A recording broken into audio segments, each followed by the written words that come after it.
Elmo was identified by the leaders in his organization as a high potential candidate for leadership development, or a HYPO.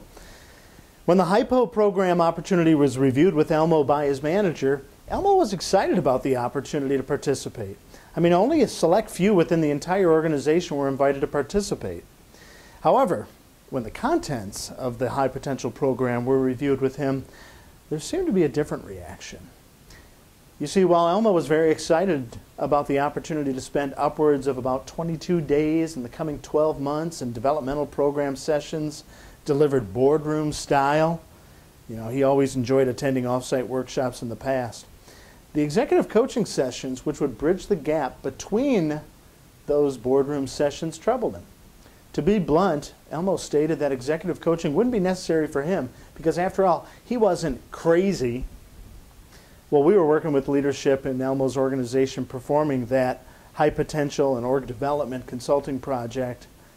And the project consisted of a series of phases, and you can read about those at our website.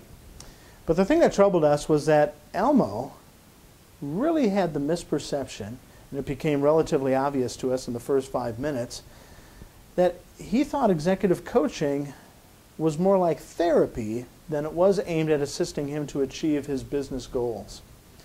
Well, we identified a series of differentiators between coaching and therapy, and again, you can read those at our website.